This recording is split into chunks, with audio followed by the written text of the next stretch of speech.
Dan pemirsa, untuk membahas lebih lanjut terkait pelaporan seniman Butet Kertarajasa ke polisi, telah bergabung bersama kami Ketua Pusat Bantuan Hukum Indonesia atau PBHI Julius Ibrani sore ini. Selamat sore, Bang Julius. Ya, selamat sore Nadia, terima kasih. Ya, Bang Julius, bagaimana Anda melihat kasus pelaporan terhadap Butet Kertarajasa ini? Pasal yang dilaporkan adalah terkait pasal penghinaan. Apakah Anda melihat ini lumrah saja atau ada kejanggalan, Bang But?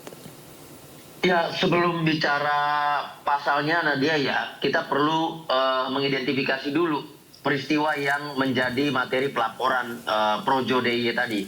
Ya, adalah kegiatan di mana Butet Kertarajasa, baik latar belakangnya sebagai mungkin tim kampanye, mungkin juga sebagai budayawan yang tidak bisa dilepaskan dari personalitasnya.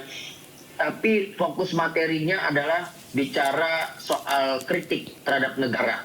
Itu satu.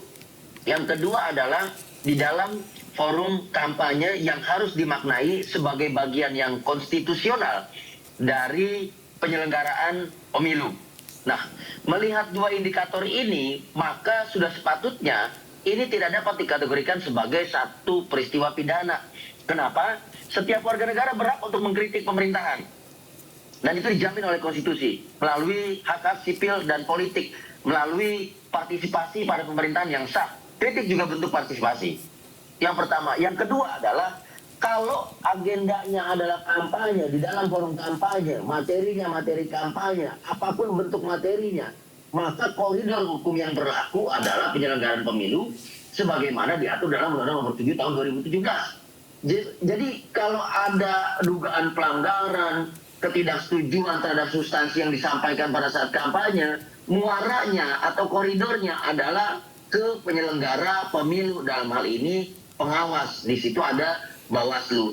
Jadi sama sekali tidak masuk ke dalam ranah pemidanaan melalui kepolisian. Nah, kalau kita bahas pasalnya, tentu ini harus dimaknai bahwa tidak nyambung sama sekali dengan pasal yang disangkakan, apalagi menggunakan pasal penghinaan merujuk pada Undang-Undang Nomor 146 ataupun pada KUHP di pasal 315, karena bukan itu materi dan peristiwa yang terjadi. Begitu, Nadia.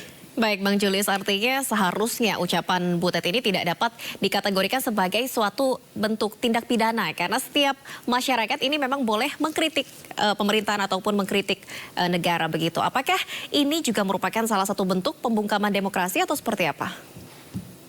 Ya, betul Nadia. Jadi jelas ketika peristiwanya, ketika aktivitasnya, ketika perbuatannya adalah hak untuk berekspresi, hak untuk berpendapat melalui kritik terhadap negara, lalu itu dipolisikan, lalu itu dipidanakan, itu namanya kriminalisasi.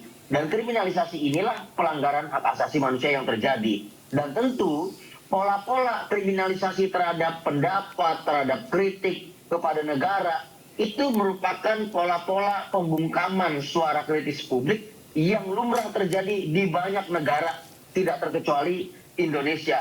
Kita sampaikan saja misalnya kasus Haris Azhar dan Fathia, lalu kasus Syagan dan Nenggolan, Jumhur Hidayat, Rocky Gerung dan segala macamnya yang selama ini di dalam pembuktian di pengadilan itu justru diputuskan tidak bersalah dan